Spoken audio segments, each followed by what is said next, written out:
beekamtiin kenname hojii itti aanuuf kaka'umsa horuu maddiitti imaanaa guddaas kan qabatedha jedhan magaalaa Adaamaatti qaamoleen raawwii hojii bara 2018 caalmaa agarsiisuun badhaafaman. Bulchiinsi magaalaa Adaamaa seektaroota magaalaa, kutaalee magaalaa, aanotaa fi hojjettoota magaalatti raawwii hojiin caalmaa agarsiisaniif beekamtii kennuun badhaaseera. Waraqaa ragaa fi badhaasa kiristaalaa akkasumas meedaaliyaa hojjettootaaf kenname dabalataatti kutaalee magaalaa fi aanota caalmaa hojii agarsiisaniif konkolaataa elektirikaatu laatame. Kanumas hordofee Adaamaa Broadcasting Service warreen badhaafaman keessaa dubbiseera. Kutaan magaalaa Boolee waggoota 3 walitti aansuun badhaafamaa sadarkaa duraa ta'uun haatirikii hojjeteera. Hojiin keenya hojii walootti waan ta'eef injifannoon kunis kan walootti waan ta'eef nu hundumtuyyuu hawaasni kutaa magaalattis hawaasni bulchiisa magaalattis nu hundumtuyyuu baga gammachuu kanaan nu ga'eenyi isiniin jedha.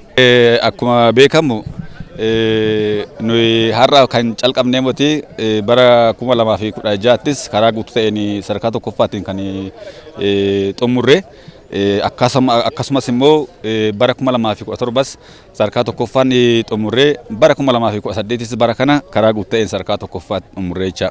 Yeroo hundumaa karoora qabame irratti hubannoo fi eeyyantaa qooda fudhattootaa fi hawaasa bal'aa uumuun raawwii hojiitti galla jedhan hojii raawwachiisaa olaanaan kutaa magaalaa Boolee obbo Bariisoo Baqqala. Qindoominaa fi tokkummaan socho'uunis iccitii milkaa'inaa keenya jechuun dubbatan.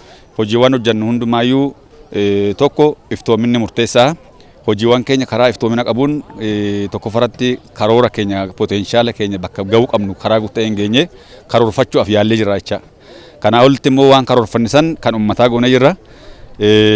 San bira dabarree immoo qindoominni keenya iccitiin milkaa'ina keenya amma waan hojii karoorfannisan karaa guutuu ta'een dugugnee raawwachuuf kutaa magaalaa irraa kaasee haga aanaa ga'utti karaa qindoomina qabuun karaa wal dubbisuu danda'uun karaa kallattii walirraa fudhannuun akkasumas immoo amma hojiiwwan keenya kan karoorfannisan tarsiimoo ittiin raawwannu waan tarsiimoo baafnisan immoo ciccinee halkan guyyaa kaannee halkan guyyaa uummata hirmaachifnee karaa guutuu ta'een kan injifannoo kanaan kan nu ga'e tokko isa waan ta'eef.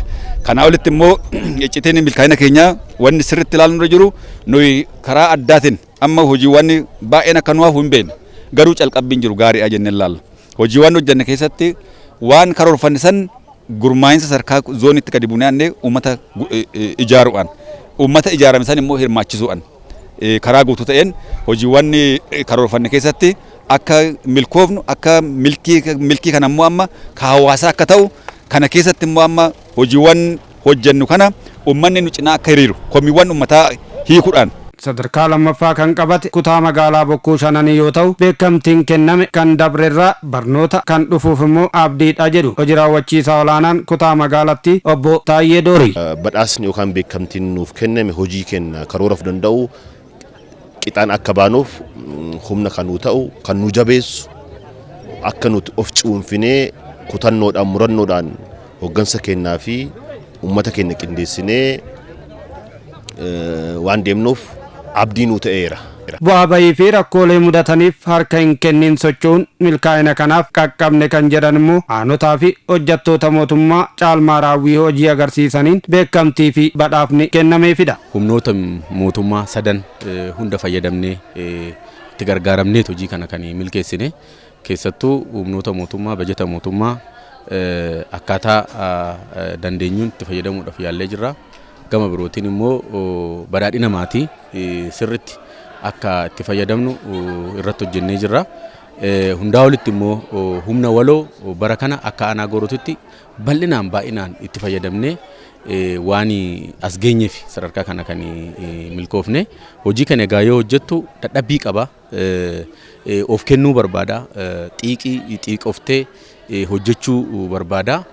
Hamma danda'amaatetti humnoota qabnu hooggansa keenya ogeessa qabnu humna hundaa ol immoo uummata keenya bal'inaan dargaggoota dubartoota keenya hedduminaan irratti hirmaachisnee carraa kennineefiti beekamtii kana kan arganne achi keessattuu gaheen uummata keenya immoo iddoo olaanaa qaba. Cichoominaan namni akka hojjechuu danda'utti namni hojjete immoo maal akka jijjiiruu danda'utti bal'inaan keessattuu karoora addaa jedhamee mootummaan keenya qabatee hojjechaa jiru keessattuu inisheettiivii wal qabatu kana isaasan milkeessuudhaaf yaallee jirra. Kaka'umsa hojii itti aanuuf gargaaruu maddiitti imaanaa guddaa kan qabate ta'us hundumtuu kaasaniiru. Beekamtiin kun kaka'umsa hojii itti aanuuf gargaaruu maddiitti imaanaa guddaa kan qabate ta'us hundumtuu kaasaniiru. Beekamtiin irra nuuf kenname kun raawwii bara 2018 karoorfannee hojjechaa turre hojiilee keenya galmaan ga'uudhaaf hojiilee tattaaffii adda addaa hojjechaa turre irra caalmatti immoo beekamtiin har'aa kun hojiiwwan 2018 hojjanne caalaa 2019tti akka hojjannu kaka'umsa guddaa fi hirmaannaa guddaati.